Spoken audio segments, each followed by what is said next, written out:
Hello, हाय, राधे राधे। जय Shri Krishna all of student.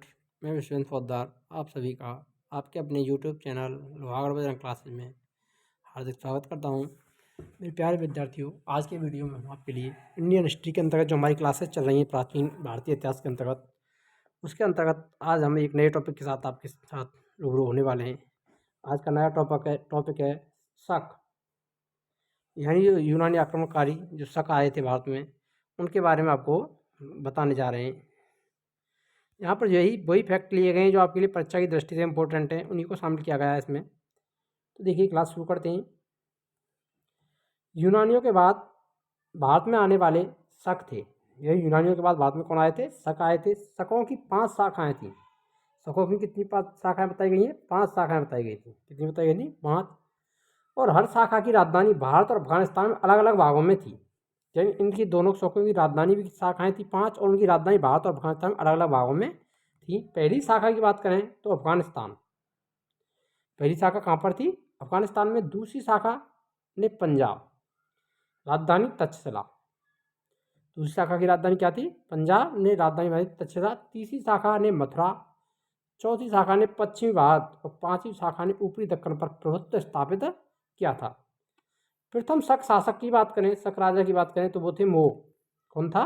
मोह था। इंपॉर्टेंट है ये ध्यान में रखना है। प्रथम शक शासक कौन थे? मोह थे। आगे देखिए, शक मूलतः मध्य एशिया के निवासी थे। कहाँ के निवासी थे? मध्य एशिया के निवासी थे, और चारागाह की खोज में भारत आए थे। शक कहाँ के निवासी माने जाते हैं? मध्य एशिया के। 58 ईसा पूर्व में उज्जैन के एक स्थानीय राजा ने शकों को पराजित करके बाहर खदेड़ दिया था।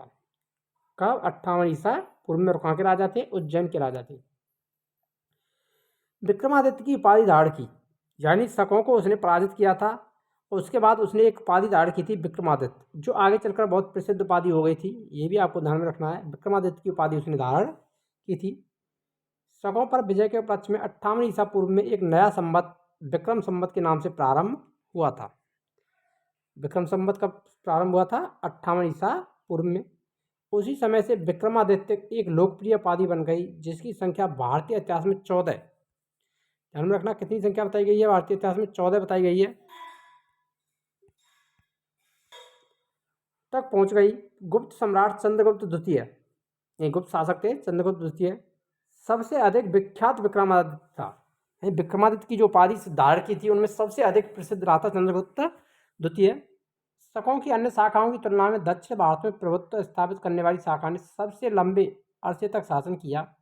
लगभग 4 शताब्दियों तक उसने शासन किया था। गुजरात में चल रहे समुद्री व्यापार से यह शाखा काफी लाभान्वित हुई, और भारी संख्या में चांदी के सिक्के जारी किए थे। शकों का सबसे प्रतापी शासक की बात करें, यहाँ से क्वेश्चन बनते हैं। मोस्ट इंपोर्टेंट फैक्ट है यहाँ पर जो दिए गए हैं, यहाँ से अधिकांश क्वेश्चन पूछे जाते हैं रुद्रदामन के बारे में। शकों का सबसे प्रतापी शासक रुद्रदामन प्रथम था, जिसका शासनकाल 130 से 150 ईस्वी गुजरात के बड़े भाग पर था। इसने काठियावाड़ के अर्ध शुष्क सुदर्शन झील मौर्यों द्वारा निर्मित का जीर्णोद्धार करवाया था। यही क्वेश्चन बनता है कि मौर्यों द्वारा निर्मित सुदर्शन झील का जीर्णोद्धार किसके द्वारा किया गया था? रुद्रदामन प्रथम के द्वारा किया गया था। मोस्ट है ये। रुद्रदामन संस्कृत का बड़ा प्रेमी था। उसने यही सबसे पहले विशुद्ध संस्कृत भाषा में लम्मा अभिलेख गिरनार अभिलेख जारी किया था। उनका अभिलेख गिरनार अभिलेख, रुद्रदामन का गिरनार अभिलेख। इसके पहले के सभी अभिलेख प्राकृतिक भाषा में रचित थे, यह संस्कृत भाषा में लिखित था।